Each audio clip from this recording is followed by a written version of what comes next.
करुणामयी माँ परम प्रभु श्री अरविंद समस्त को प्रणाम। वंदे मातरम। माँ केमिति चलिबी तुम पथे माँ चलिबा शिखाई दियो माँ हाथ मोर धरी नियो केमिति करिबी तुमरी करम काने आसी कही दियो माँ हाथ मोर धरी नियो माँ हाथ मोर धरी नियो हृदय रे भरू अटल विश्वास मनरे असीम आशा नव पुलकरे पूरी उठु प्राण हेउ दिबा अबानिशा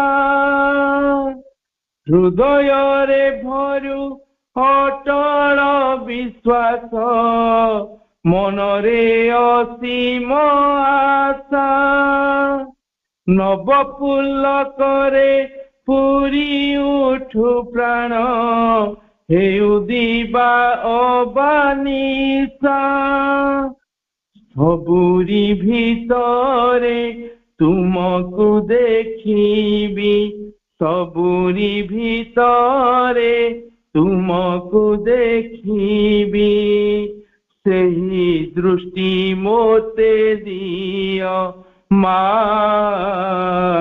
हाथ मोर धरी नियो केमिति चलिबी तुम पथे माँ चलिबा शिखाई दियो माँ हाथ मोर धरी नियो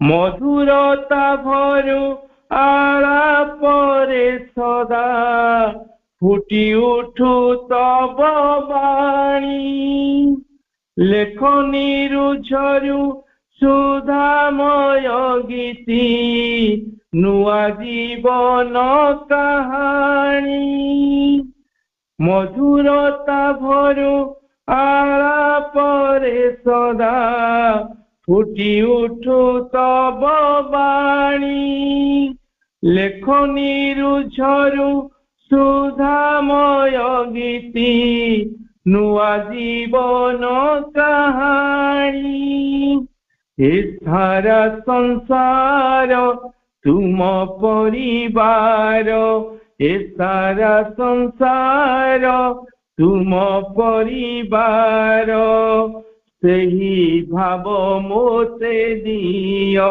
माँ हाथ मोर धरी नियो केमिति चलिबी तुम पथे माँ चलिबा शिखाई दियो माँ हाथ मोर धरी नियो माँ हाथ मोर धरी नियो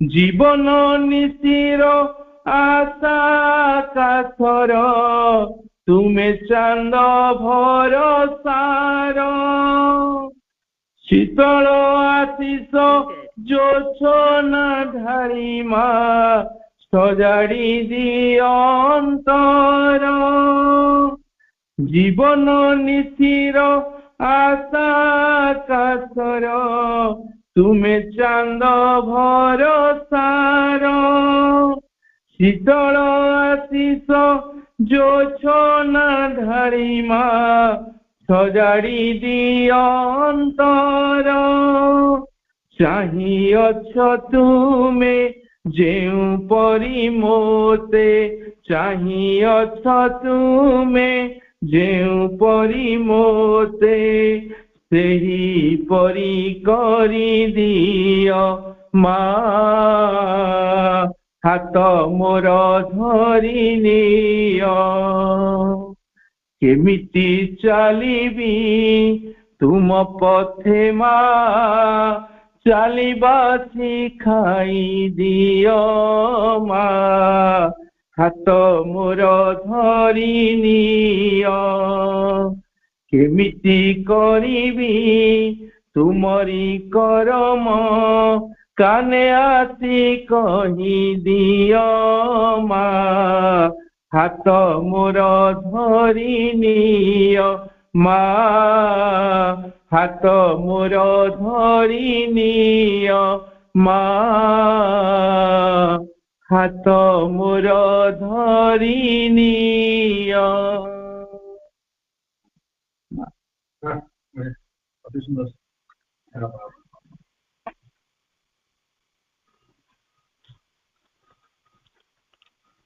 सुंदर भक्ति नैवेद्य, अशेष धन्यवाद भाई, बहुत सुंदर।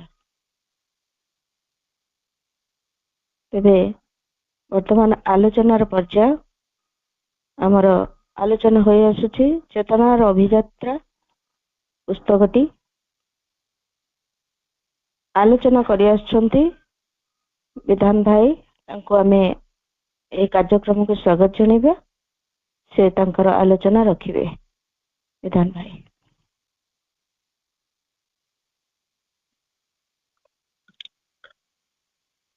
परम करुणामयी माँ, परम प्रभु श्री अरविंद आजिर ए शीतार्थ संध्यारे जोग देइथिबा सबु आध्यात्मिक अभिष्ु मानंकु मु स्वागत करुची, प्रणाम जनाऊची।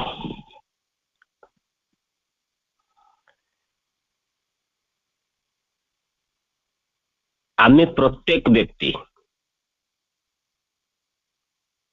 समस्ते गोटे कलेबर धारण करिछु। जो कलेबरटी आमे धारण करिछु ता होछि पंचभूतर समष्टि। पंचभूत ताले कोन ना पंचभूत होछि क्षिति, आप, तेज, मरुत आ व्योम। आम जन्म यही पांच उपादान को सृष्टि कला ना आम मृत्यु ये पांच उपादान को विलुप्त करदब। माटी, पानी, आलोक, वायु और आकाश ये तो चिरंतन। एपरिक दिने जदि एगुड़िकर समाहार हठात पृथ्वी सृष्टि होइथिबो तेबे ए उपादान सबू को कौन ना कौन शक्ति रूपे पूर्व विद्यमान थिबे। तो आमर जो कलेबरटी सृष्टि होइछि जहाँ को आमे शरीर बोली कहूचे ताहा ए चिरंतन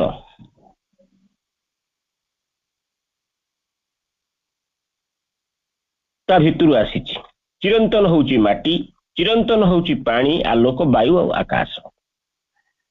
जेतेबेले आम शरीर भी विलीन हो जाए बा आम देह त्याग करू सेतेबेले एई पांचटी तत्व पांच जगह पुणी मिसी जाती। तेणु यही पांचटा जिनिस आम कलेबर को धारण करिछि बा आम शरीर को धारण करिछि। ये शरीर भितरे आहुरी तीनोटी खंडे सत्ता अछंती जो संपर्क रे जोगीराज श्री अरविंद ताकू टेक्निक भाव परीक्षा भी करिसंती। जो तीनोटी जिनिस अच्छी गोटे होची मन आ गोटे प्राण गोटे होची आत्म पुरुष बा चैत्य सत्ता।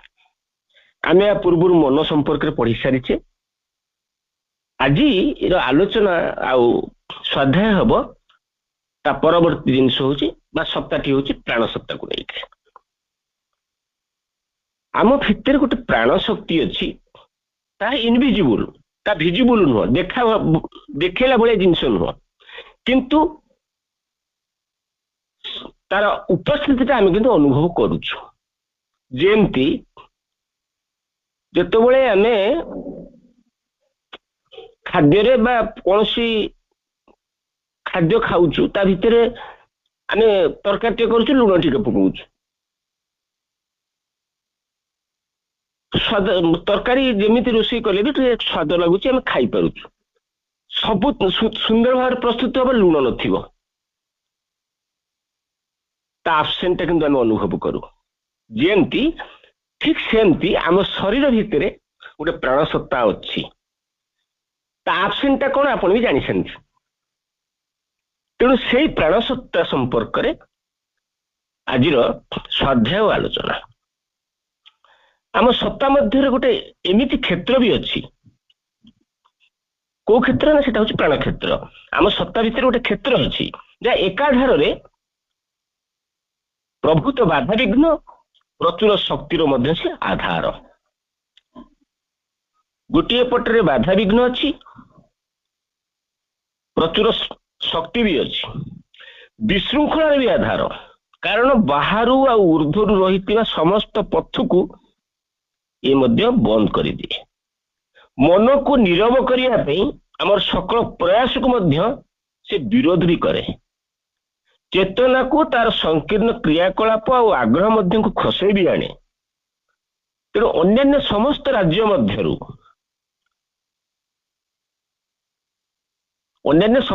ମଧ୍ୟରୁ ଆମର ମୁକ୍ତ ଯାତାୟାତରେ ମଧ୍ୟ ସେ ବାଧା ବି ସୃଷ୍ଟି କରେ। ତେଣୁ ଏଇ ଯୋଉ ଶକ୍ତିର ଗୋଟେ ଉତ୍ସ ଅଛି, କାରଣ ଆମ ଭିତରେ ଥିବା ଗୋଟେ ବିଶାଳ ଜୀବନୀ ଶକ୍ତି ଭିତରୁ ତାହା ଉତ୍ପାଦିତ ହେଇଛି। ଏ କେନ୍ଦ୍ରଟି ହେଉଛି କୋଉଠି ଥାଏ ନା ଆମ ହୃଦୟ ଆଉ ଯୌନ କେନ୍ଦ୍ର ତାରି ମଧ୍ୟବର୍ତ୍ତୀ ସ୍ଥାନରେ ହିଁ ଥାଏ, ଯାହାକୁ ଶ୍ରୀ ଅରବିନ୍ଦ କହୁଛନ୍ତି ଏଇଟା ହଉଛି ପ୍ରାଣ ଜଗତ। ଯେମିତି ମନର ଗୋଟେ ଜଗତ ଅଛି, ଆମର ଗୋଟେ କ୍ଷୁଦ୍ର ମନ ଅଛି, ଆଉ ଗୋଟେ ବିଶାଳ ମନ ଅଛି। ଠିକ ସେମିତି ଆମେ ଯୋଉ ପ୍ରାଣଟିକୁ ଧାରଣ କରିଛୁ ଆଉ ଗୋଟେ ବିଶାଳ ପ୍ରାଣ ଜଗତ ମଧ୍ୟ ଅଛି। ତେଣୁ ସେଟା କୋଉଠି ଆମର ଅବସ୍ଥିତ? ଏ କଳେବର ଭିତରେ ନା ଆମ ହୃଦୟ କେନ୍ଦ୍ର ଆଉ ଯୌନ କେନ୍ଦ୍ରର ମଧ୍ୟବର୍ତ୍ତୀ ଭାଗରେ ଏ ଜଗତଟି ଅବସ୍ଥିତ। ଏଠି ସବୁ ପ୍ରକାର ସମ୍ଭାବନା ଗୁଡାକ ମିଶ୍ରିତ ହେଇକିରି ଥାନ୍ତି। କୋଉ ପ୍ରକାର ସମ୍ଭାବନା ନା ଆମୋଦ ସହିତ ଯନ୍ତ୍ରଣା ମିଶିଥାଏ, ଦୁଃଖ ସହିତ ଆନନ୍ଦ ବି ମିଶିଥାଏ, ଭଲ ସହିତ ମନ୍ଦ ବି ମିଶିଥାଏ, ସତ୍ୟ ସହିତ ଛଳନା ବି ମିଶିଥାଏ। ତେଣୁ ସମସ୍ତେ ଓତପ୍ରୋତ ଭାବରେ ମିଶ୍ରିତ ହେଇକିରି ଥାନ୍ତି। ତେଣୁ ପୃଥିବୀର ବିଭିନ୍ନ ଧାର୍ମିକ ପରମ୍ପରା ଏଇ ଜଗତଟିକୁ ଏତେ ଜଟିଳ ମନେ କରନ୍ତି ଯେ ତାକୁ ସେ ଏକ ବିପଜ୍ଜନକ ରାଜ୍ୟ ବୋଲି ଘୋଷଣା ବି କରନ୍ତି। ଆଉ ଏ ବିପଜ୍ଜନକ ରାଜ୍ୟଟିକୁ ସମ୍ପୂର୍ଣ୍ଣ ଭାବରେ ପରିତ୍ୟାଗ କରିବାକୁ ଉଚିତ ବୋଲି ବି ମନେ କରନ୍ତି। ସେମାନେ କେବଳ ତଥାକଥିତ ଧାର୍ମିକ ଆବେଗ ଗୁଡ଼ିକୁ ଅନୁମତି ଦିଅନ୍ତି, ବାକି ସମସ୍ତ ଆବେଗ ଗୁଡ଼ିକୁ ପ୍ରତ୍ୟାଖ୍ୟାନ କରିବାକୁ ନବାଗତ ମାନଙ୍କୁ ଉପଦେଶ ମଧ୍ୟ ଦିଅନ୍ତି। ତେଣୁ ମନେ କରାଯାଉ ଜଣେ ଗୋଟେ ଆଧୁନିକ ଗୀତ ବା ଗୋଟେ ପ୍ରେମ ସମ୍ପର୍କିତ ଗୀତ ଶୁଣୁଛି, ସେ ଗୋଟେ ଆବେଗ। ତାକୁ ଗୁରୁଜନ ମାନେ କହିବେ ନାଇଁ ନା ସେ ଜିନିଷ ଗୁଡା ଶୁଣୁ ନା, ତୁ କେବଳ ଭଜନ ହିଁ ଶୁଣୁ। କଣ ହେଲା ନା ୟାକୁ ଯେତେବେଳେ ଏଇ ଯୋଉ ଆମେ କଣ କରୁ ନା ଧାର୍ମିକ ଆବେଗ ଗୁଡ଼ିକ କୁ ପ୍ରକାଶ କରିବା ପାଇଁ ଆମେ ତାକୁ ଅନୁମତି ଦେବା, କିମ୍ବା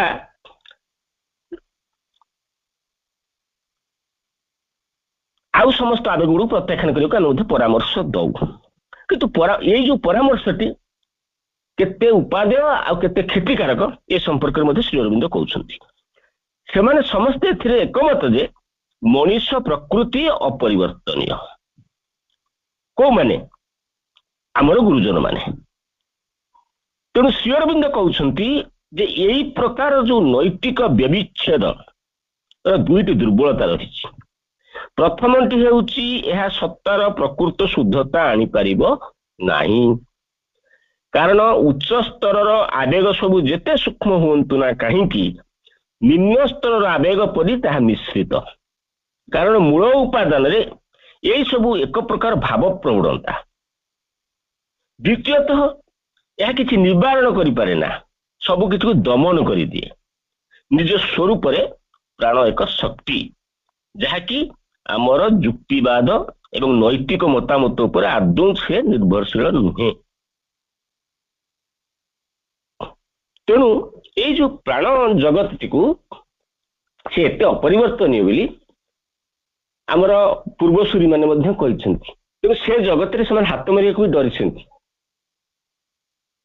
କିନ୍ତୁ ଆପଣ ଦେଖନ୍ତୁ, ମୁଁ ପଢୁଥିଲି ବହୁତ ଦିନ ତଳେ ଗୋଟେ ଓଡ଼ିଆ ଅରଭିଲିଆନ ବାହାରୁଥିଲା, ବୋଧେ ସେ ଖଣ୍ଡଗିରି କିମ୍ବା ସେ ଯୋଉ ଖାରବେଳ ନଗର ଯୋଉଠି ଅଛି ଆମର ସେଇଠୁ ବାହାରୁଥିଲେ। ତାକୁ ମହାପାତ୍ର ନୀଳମଣି ସବୁ ଏଡିଟିଂ କରୁଥିଲେ। ସେ ଗୋଟେ ସମ୍ପାଦକୀୟ ଲେଖିଥିଲେ, ତା ଦେହରେ ଗୋଟେ ସମ୍ପାଦକୀୟରେ ଗୋଟେ ଟପିକ ରଖିଥିଲେ, କାମ କ୍ରୋଧାଦି ରିପୁଗଣ।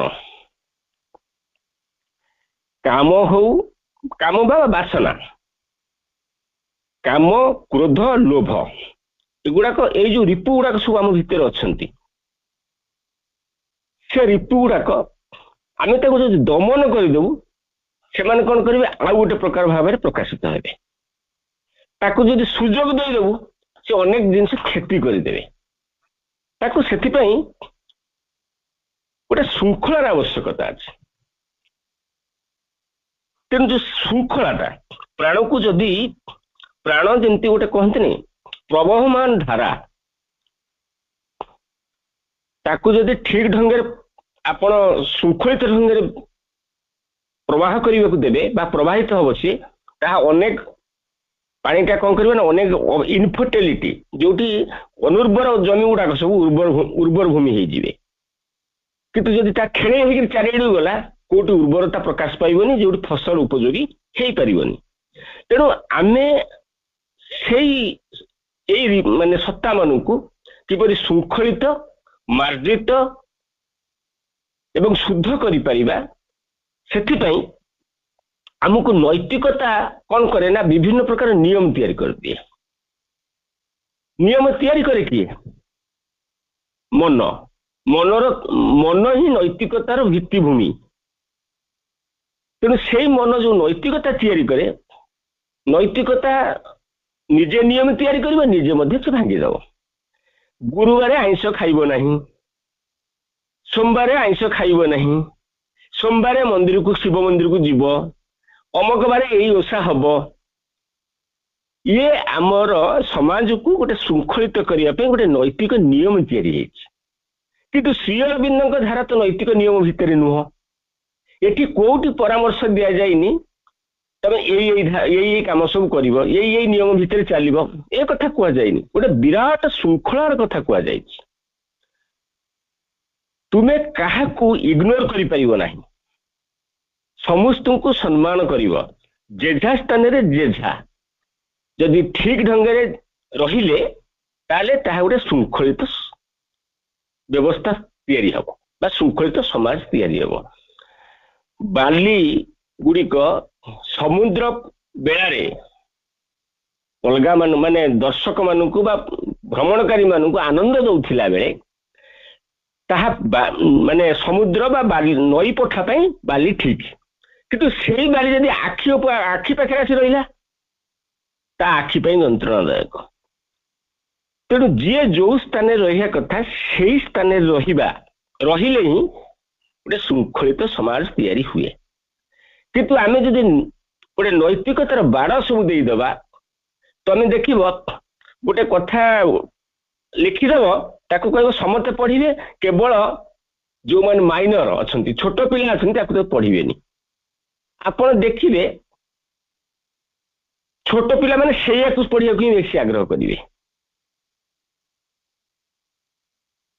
ତେଣୁ ଆପଣ ଯୋଉ ଜିନିଷକୁ ନାହିଁ କରିବେ, ସେଇ ଜିନିଷକୁ କେମିତି କରିବେ ବା ଯୋଉ ନିୟମଟା ଆପଣ ତିଆରି କରିବେ ତାକୁ କେମିତି ଭାଙ୍ଗିବେ, ତା ପାଇଁ ସେମାନେ ବାଟ ଖୋଜୁଥିବେ। ତେଣୁ ଏ ଯୋଉ ଆମେ ଦମନ କରିଦବା ବା ନୀତି ନିୟମ ତିଆରି କରିଦବା, ଏହା କଣ କରେ, ନିବାରଣ କରିପାରିବନି, ଦମନ କରିଦିଏ। ନିଜ ସ୍ୱରୂପରେ ପ୍ରାଣ ଗୋଟେ ଶକ୍ତି, ଯାହାକି ଆମର ଯୁକ୍ତିବାଦ ଆଉ ନୈତିକ ମତାମତ ଉପରେ ଆଦୌ ନିର୍ଭରଶୀଳ ସେ ନୁହେଁ। ଆମେ ଯଦି ଅତ୍ୟଧିକ ଶୃଙ୍ଖଳା ବା ସନ୍ନ୍ୟାସ ଦ୍ୱାରା ଏହା ଉପରେ ଅଧିକାର ସାବ୍ୟସ୍ତ କରୁ, ଅତ୍ୟାଚାର କରୁ, ତାହେଲେ କୌଣସି ସ୍ଥାନରେ ଏକ ଛିଦ୍ର ଦେଖାଦେଲେ ଏହା ଖୋଲାଖୋଲି ଭାବେ ବିଦ୍ରୋହ ସୃଷ୍ଟି କରିବ। ଏହା ଉଚିତ ପ୍ରତିଶୋଧ ମଧ୍ୟ ନେଇ ଜାଣେ। ଯଦି ଆମ ଭିତରେ ତୀବ୍ର ଇଚ୍ଛା ଶକ୍ତି ଥାଏ, ଆମେ ସେଇ ତିଷ୍ଠି ରହିପାରୁ, କିନ୍ତୁ ତଦ୍ୱାରା ଆମର ଜୀବନ ଶକ୍ତି ଆମେ ଶୁଷ୍କ କରିଦଉ। କାରଣ ହତାଶ ପ୍ରାଣ ବିଦ୍ରୋହ କରିବାକୁ ଆରମ୍ଭ କରେ।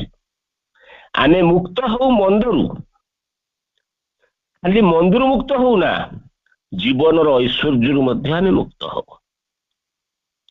ଆମର ଜୀବନ ହୋଇ ଉଠେ ଏକ ରଙ୍ଗହୀନ ଆଉ ସ୍ୱାଦହୀନ। ଆହୁରି ମଧ୍ୟ ନୈତିକତା କେବଳ ମାନସିକ ପ୍ରକ୍ରିୟାର ସୀମା ମଧ୍ୟରେ ତାର କାର୍ଯ୍ୟ କରେ। ଅବଚେତନା ବା ଅତିଚେତନା ରାଜ୍ୟକୁ ବା ନିଦ୍ରା ବା ମୃତ୍ୟୁ ଜଗତକୁ ଏହା ସ୍ପର୍ଶ କରିପାରେ ନାହିଁ, ଯାହାକି ଆମର ସ୍ଥିତିର 3 ଦିନ ମଧ୍ୟରୁ ସମ୍ପୂର୍ଣ୍ଣ ଦିନଟିଏ ସେ ନିଏ। ଫଳରେ ଆମର 60 ବର୍ଷ ଆୟୁଷ ଭିତରୁ ଆମେ 40 ବର୍ଷ ନୈତିକ ଜୀବନ ଅତିବାହିତ କରୁ, ଆଉ ଅବଶିଷ୍ଟ 20 ବର୍ଷ ନୀତିବିହୀନ ଜୀବନ ଅତିବାହିତ କରୁ। ଆପଣ 75-80 ବର୍ଷ ପରେ କୋଉ ନୀତି ନିୟମ ଭିତରେ ଥିବେ? ଆପଣଙ୍କୁ କୁହାଯିବ ଗୁରୁବାର ଆପଣ କାହିଁ ଆଇଁଷ ଖାଉଛନ୍ତି? ନା ନାଇଁ, ସେ ବୟସ୍କ ହେଇଗଲାଣି, ସିଏ ଆଉ ଖାଇପାରିବେନି, ତାଙ୍କର ଯାହା ଇଚ୍ଛା ସେ ଖାଆନ୍ତି। ଏ କଥା କାହିଁକି କୁହାଯାଉଛି? ତା ଅର୍ଥ ଆମେ ଜୀବନର, ଶ୍ରୀଅରବିନ୍ଦ କହୁଛନ୍ତି ଜୀବନର 40 ଭାଗ କାଳ, ମାନେ 40 ବର୍ଷ ଆମେ କେବଳ ନୈତିକ ଜୀବନ ବଞ୍ଚୁଛୁ। ଏଇଟା କରିବ, ସେଇଟା କରିବନି, ସେଇଟା କରିବ, ଏଇଟା କରିବନି, ଏମିତି ସବୁ ନୀତି ନିୟମ ତିଆରି କରୁଛୁ।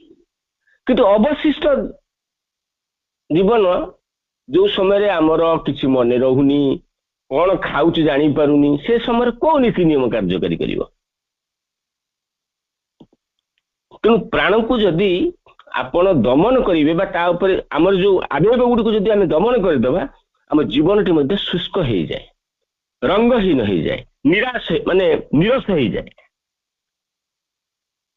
ତେଣୁ ଯୋଉମାନେ ଆଧ୍ୟାତ୍ମିକ ଜୀବନ ବଞ୍ଚିବେ ସେମାନଙ୍କର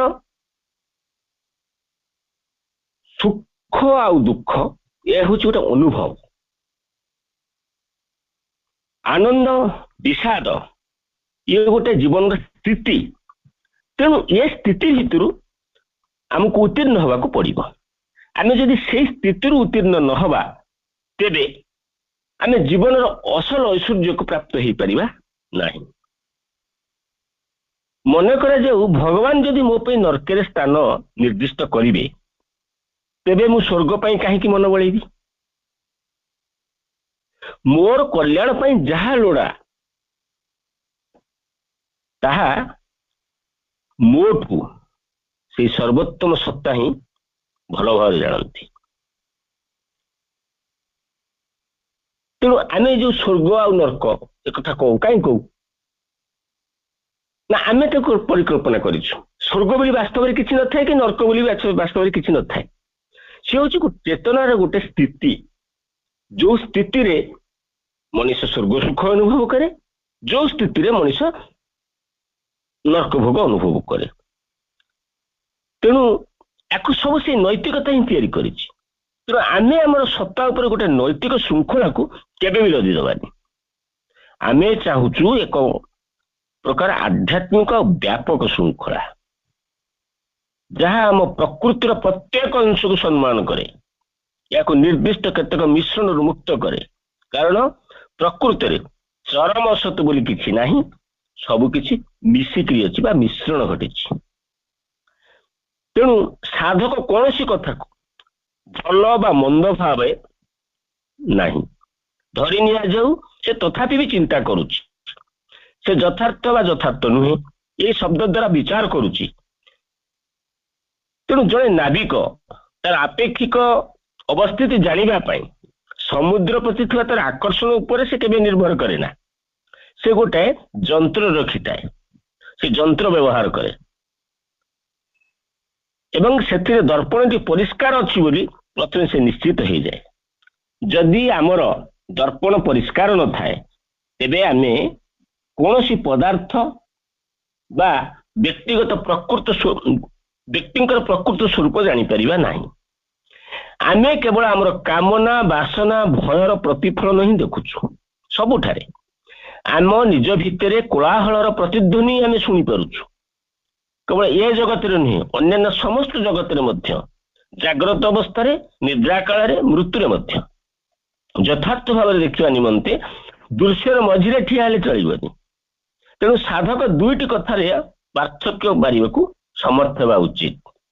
ଯେଉଁ ସବୁ ଜିନିଷ ତାର ଦୃଷ୍ଟି ଅସ୍ପଷ୍ଟ କରୁଛି, ଯେଉଁ ସବୁ ଜିନିଷ ତାର ଦୃଷ୍ଟିକୁ ସ୍ୱଚ୍ଛ କରୁଛି, ତାହା ହିଁ କେବଳ ହେବ ତାର ନୈତିକତା।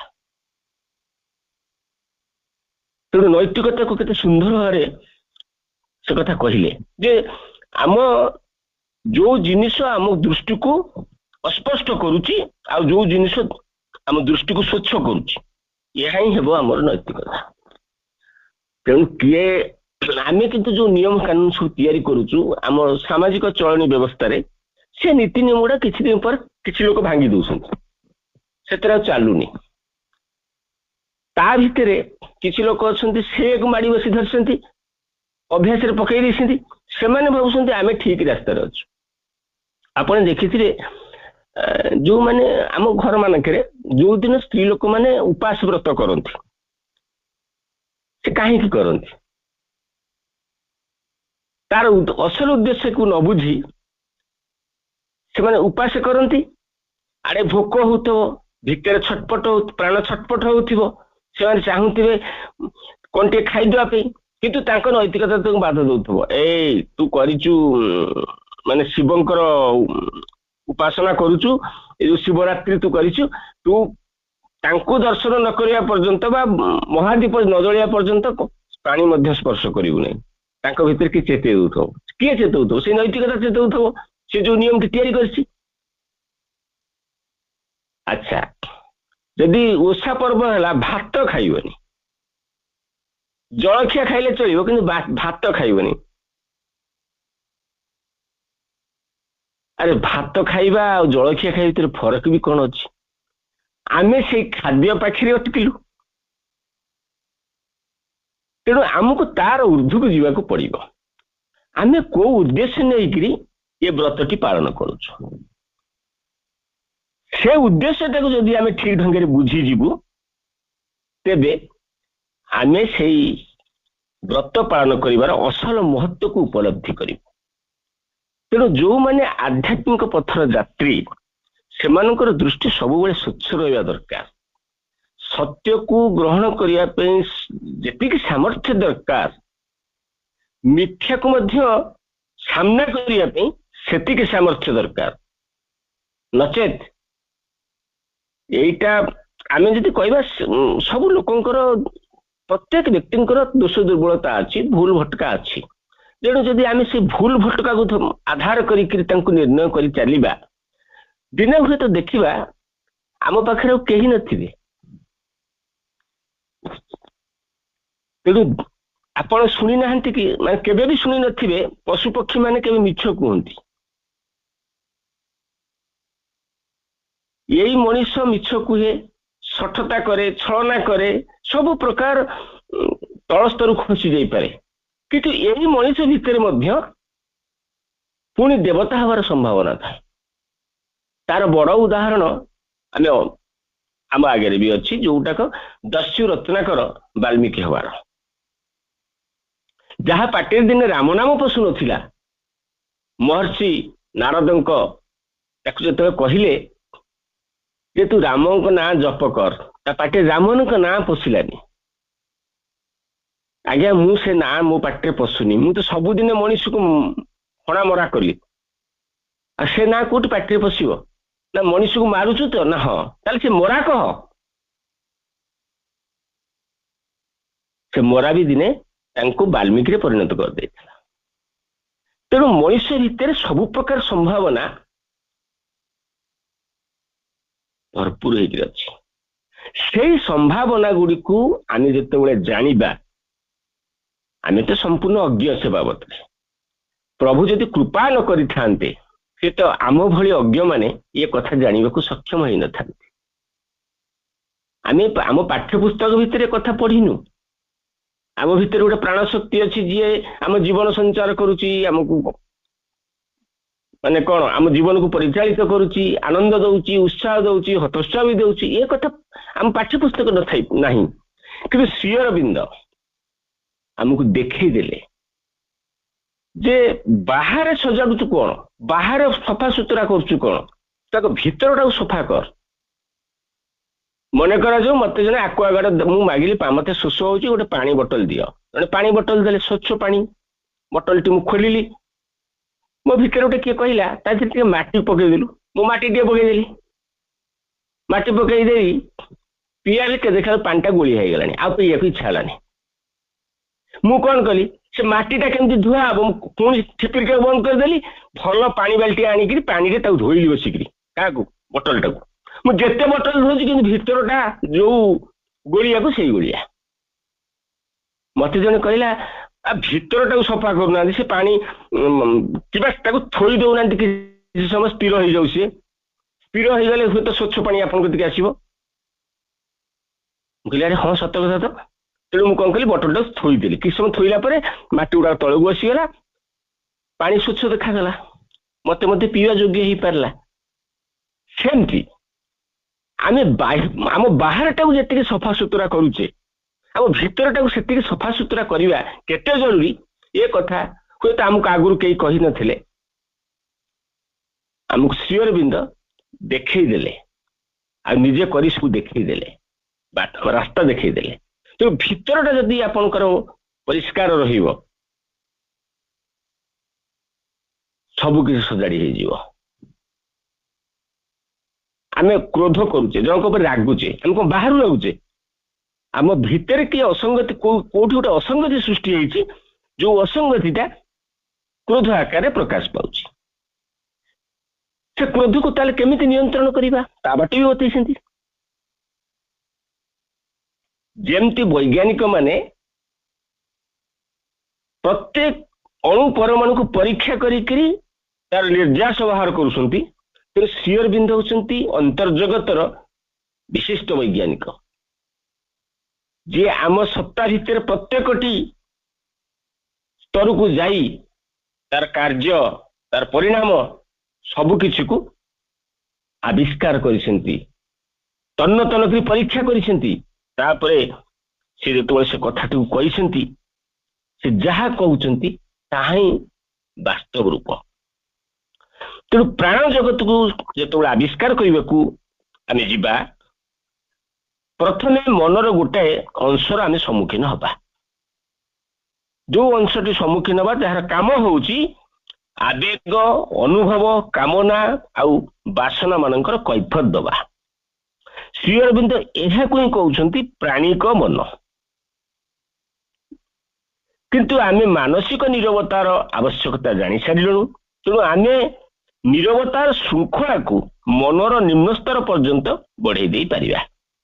ଥରେ ଏହା କରିବା ପରେ ସବୁ କିଛିକୁ ସେମାନଙ୍କର ନୈତିକ ସାଜସଜ୍ଜା ବ୍ୟତୀତ ସ୍ପଷ୍ଟ ଭାବରେ ମଧ୍ୟ ଆମେ ଦେଖିପାରିବା।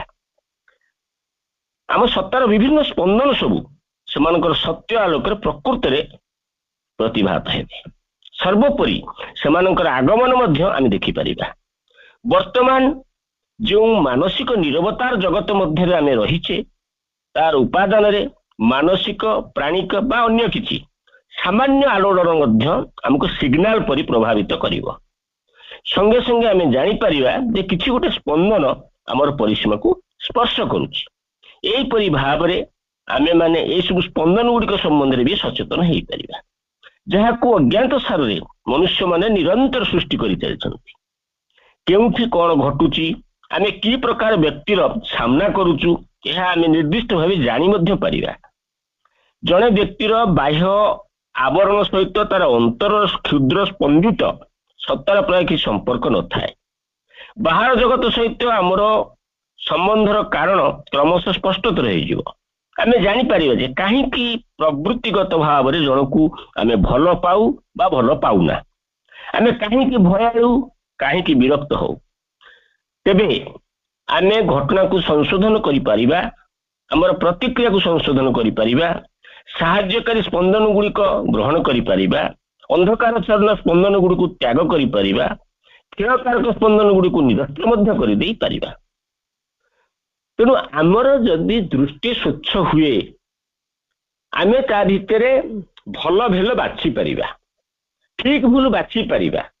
କିନ୍ତୁ ଆମ ଦୃଷ୍ଟି ଯଦି ପରିଷ୍କାର ନ ହୁଏ,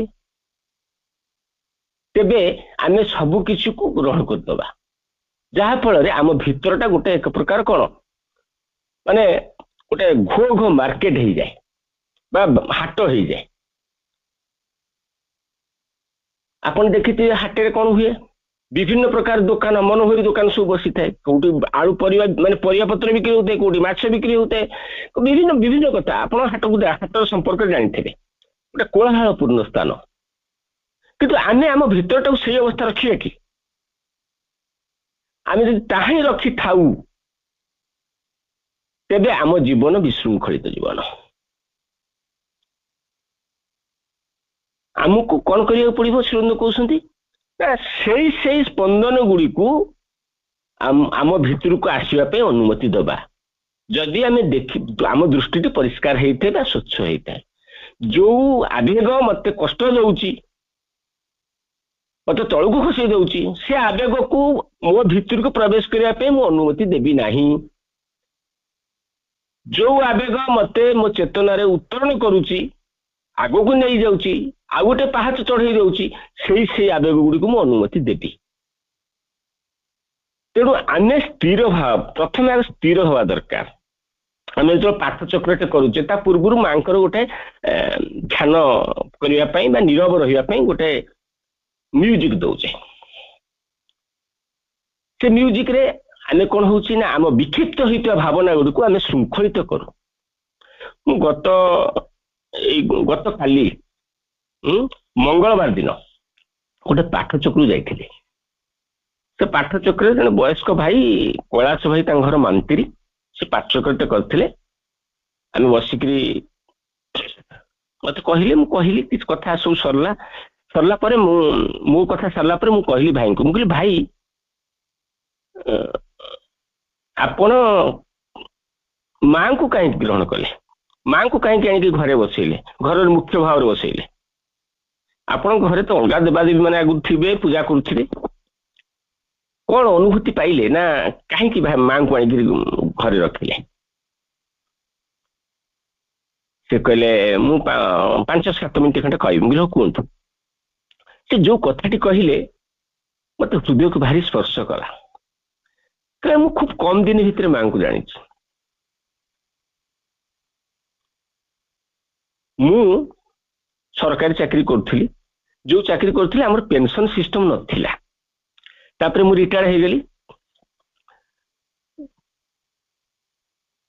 एमिति अवस्था है गोटे समय आसला स्त्रीटी मरीगला पिलाटी अच्छी केमती मालन पालन कर विभिन्न कथा से कहले किंतु आरे पाखे भी अर्थ आउ ना घर फर करदेली जो पैसा किसी पाई घर फर करदेली बंची केमिति दैनंदिन जीवन निर्वाह करी केमिति यही कथा भाविला बेले मो भितर पूरा हताश आसला ये आश्रम को दौड़ू से मंदिर को दौड़ू से साधु को दौड़ू बहुत आड़े बुलिले किंतु मो भितर गोटे एमती होइचे सृष्टि है इच्छा है आउ ये जीवन रखी सुइसाइड करदे तेणु बारंबार से आसती एक्सप्रेस को केमती सुइसाइड करदेवी ठीक आसिया पूर्व गोटे किए धर नहीं मानसिक स्थिति जाणिकी एमती समय आसला से घरे राति शोबे आउ जन पाखे शो पड़ोशी जन शोब गोड़ को आंक गोड़ बंधा हम दौड़ी से जदि टिके उठिले बाहर को माने उठिला माने आंक गोड़ टाणी सी उठे सागे एमती अवस्था चलला तेणु एक प्रकार मानसिक स्तर से पूरा एकदम खत्म हो जाते केवल गोटे रास्ता देखा मृत्यु आउ किसी देखा यही समय घर पाखे आउ जड़े पड़ोशी जड़े वयस्क व्यक्ति स्त्री लोक जड़े कहला कैलाश तू तो एत आड़े बुलू तू टे माँ माँ खाली कहलु ना कौन माँ माँ कहबी ना आम घर जो माँ श्री माँ माने पाठ चक्र आम करूनु तू टे माँ को माँ माँ नाम जप कर आउ तू टे मेडिटेशन करने आस से गोटे केन्द्र अच्छी से चल टे माँ पाखे बसी नीरव रे ध्यान टे करू सी कहला मुझे आड़े आसला सी आउ हम संभव ये आउ सजाड़ी हम मो तो आउ इच्छा नहीं कौन हौ है तू टे आज संध्या बेले चले से कथा मानिक जेहेतु से जड़े वयस्क कौन माँ हे कथार गले जाकि माने बसिले पाठ चक्र यहाँ वास्तव कथा मु परदिन से भाई अनुभूति कथा कहले सी जा बसिले मेडिटेशन करने पूर्व आम माँ जो ଧ୍ୟାନସ୍ଥ ମ୍ୟୁଜିକ ଦିଆଯାଏ, ମ୍ୟୁଜିକ ଟିକେ ଦିଆହେଲା।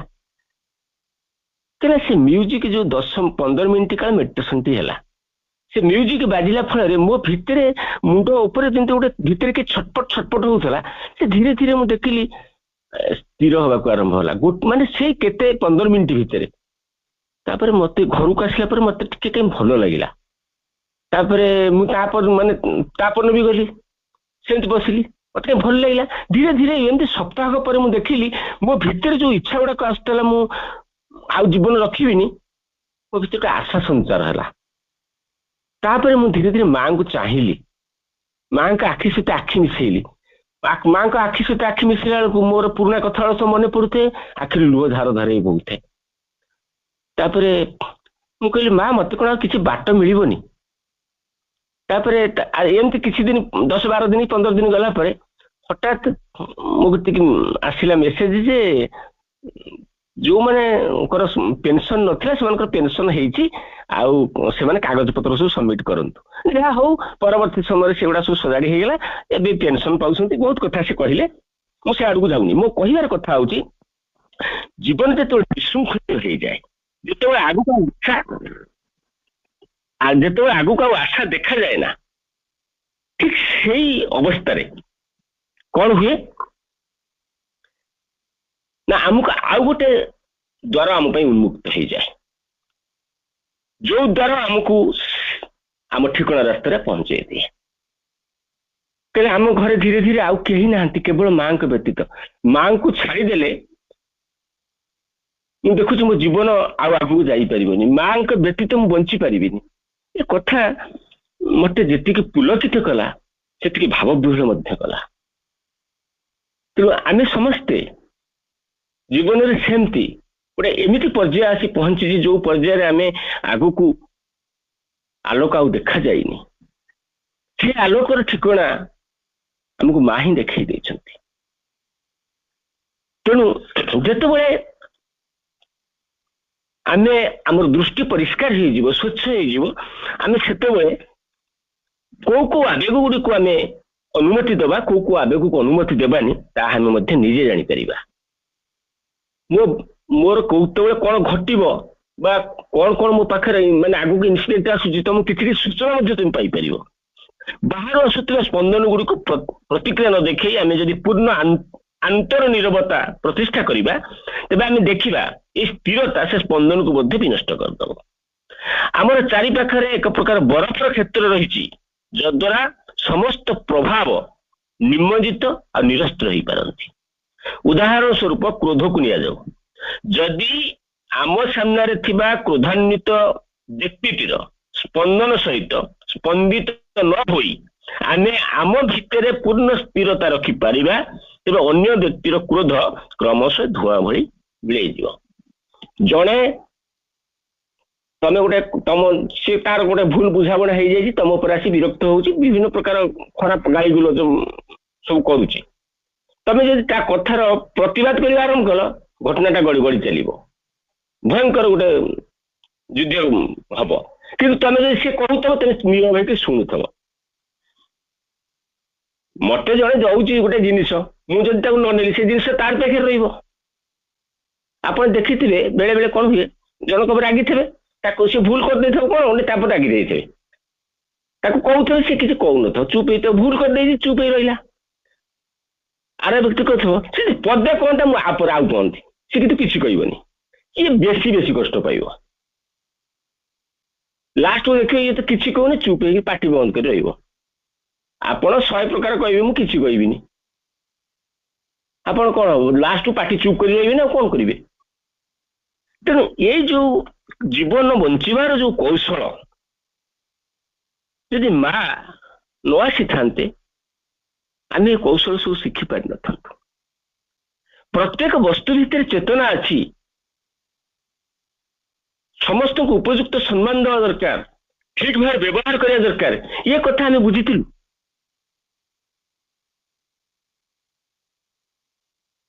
ଆମକୁ ମା କୃପା କରି ବୁଝେଇ ଦେଇଛନ୍ତି। ତେଣୁ ମା କହୁଛନ୍ତି ଏଇ ଯୋଉ ନିରବତା, ପ୍ରତିକ୍ରିୟା ନ ଦେଖିବାର ଏଇ ଯୋଉ ଶକ୍ତି, ଗୋଟେ ହତ୍ୟାକାରୀର ଉଦ୍ୟତ ହସ୍ତକୁ ମଧ୍ୟ ସ୍ତବ୍ଧ କରିଦେଇପାରେ, ଗୋଟେ ସର୍ପକୁ ମଧ୍ୟ ପ୍ରତିହତ କରିପାରେ। କିନ୍ତୁ ମୁହଁରେ ନିର୍ବେଦ ହେବାର ଛଳନା କରି ଭିତରେ ଭିତରେ ଯଦି ଆମେ ରାଗି ତାତୁଥାଉ ତେବେ କିଛି ବି ଲାଭ ହବନି। ଆମେ ସ୍ପନ୍ଦନକୁ ଲୁଚେଇ ପାରିବା ନାହିଁ। ପଶୁମାନେ ଏହାକୁ ଭଲ ରୂପେ ବୁଝିପାରନ୍ତି। ଆମର ଲକ୍ଷ୍ୟ ତଥାକଥିତ ଆତ୍ମସଂଯମ ନୁହେଁ, ଯାହାକି କେବଳ ବାହ୍ୟ ସତ୍ତାର ଶୃଙ୍ଖଳା ଆଣିବ। ଏହା ହେଉଛି ପ୍ରକୃତ ଆନ୍ତର ପ୍ରଭୁତ୍ୱ। ଏ ନିରବତା ଯେକୌଣସି ସ୍ପନ୍ଦନକୁ ମଧ୍ୟ ନଷ୍ଟ କରିଦେଇ ପାରିବ, କାରଣ ସବୁ ପ୍ରକାର ସ୍ପନ୍ଦନ ହେଉଛି ସଂକ୍ରାମକ। ସବୁ ପ୍ରକାର ସ୍ପନ୍ଦନ ହେଉଛି ସଂକ୍ରାମକ। ତେଣୁ ଆମର ଆନ୍ତର ନିରବତା ଦରକାର, ଯୋଉ ନିରବତା ସବୁ କିଛିକୁ ସାମ୍ନା କରିବା ପାଇଁ ସାହସ ଜୁଟେଇ ପାରିବ,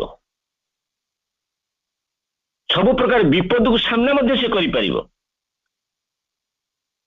ନିମ୍ନତମ ଠାରୁ ଉଚ୍ଚତମ ସ୍ପନ୍ଦନ ପର୍ଯ୍ୟନ୍ତ ଏହି ଉପାୟରେ ଜଣେ ଗୁରୁ ତାଙ୍କର ଶିଷ୍ୟକୁ ଆଧ୍ୟାତ୍ମିକ ଉପଲବ୍ଧି ମଧ୍ୟ ଦାନ କରିପାରନ୍ତି। ତେଣୁ କୌଣସି ସ୍ପନ୍ଦନକୁ ଗ୍ରହଣ କରିବା କି ନାହିଁ ତାହା ଆମ ଉପରେ ନିର୍ଭର କରେ। ଆମେ ଯଦି ଭୟ କରୁ ତେବେ ତାର ଅର୍ଥ ହେଉଛି ଆମେ ତାକୁ ଗ୍ରହଣ କରିସାରିଛୁ। ତେଣୁ ସେ ଭୟକୁ ଆମେ ଜିତିବା ଦରକାର। ମା କହୁଛି ଗୋଟେ ଜାଗାରେ କହିଛନ୍ତି ତ, ଭୟ ଗୋଟେ ଅଶୁଦ୍ଧତା, ଶୁଦ୍ଧତା ନୁହଁ। ତେଣୁ ଭୟ ଗୋଟେ ଅଶୁଦ୍ଧତା। ତେଣୁ ଆମେ କ୍ରୋଧାନ୍ୱିତ ବ୍ୟକ୍ତିର ଆଘାତ, ସର୍ପର ଆଘାତକୁ ମଧ୍ୟ ଗ୍ରହଣ କରିସାରିଛୁ। ଜଣେ ବ୍ୟକ୍ତି ପ୍ରେମ ବଶରେ ମଧ୍ୟ ଆଘାତ ଗ୍ରହଣ କରିପାରେ।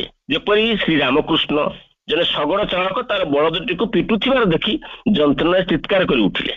ଦେଖିଲେ ଯେ ତାଙ୍କର ରକ୍ତ ବହୁଛି, ପିଠି ସାରା ଆଘାତ ଚିହ୍ନ।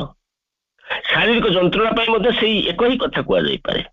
କୌଣସି ଯନ୍ତ୍ରଣାଦାୟକ ସ୍ପନ୍ଦନ ଆମକୁ ଆକ୍ରାନ୍ତ କରିବା ପାଇଁ ଆମେ ଅନୁମତି ଦେଇପାରୁ କିମ୍ବା ଯନ୍ତ୍ରଣା ହେଉଥିବା ସ୍ଥାନଟିର ସୀମା ନିର୍ଦ୍ଦିଷ୍ଟ କରିଦେଇ ପାରୁ। ତେଣୁ ଆମେ ଯଦି ନିଜକୁ ସମର୍ଥ କରିପାରିବା, ଚେତନାଯୁକ୍ତ ହେଇପାରିବା, ଆମ ଭିତରଟାକୁ ଶୁଦ୍ଧ କରିପାରିବା, ତେବେ ଆମେ ସବୁ କିଛିକୁ ନିୟନ୍ତ୍ରଣରେ ରଖିପାରିବା। ସେଇ ନିୟନ୍ତ୍ରଣ ଗୋଟେ ବିରାଟ ଶୃଙ୍ଖଳାରେ ପରିଣତ କରିବ। ଆଜି ତ ସମୟ ହେଇଯାଇଛି। ଆଜିର ଏ ସ୍ୱାଧ୍ୟାୟ ଆଲୋଚନାକୁ ଆମେ ଏଇଠି ରଖିବା। ବନ୍ଦେ ମାତରମ୍।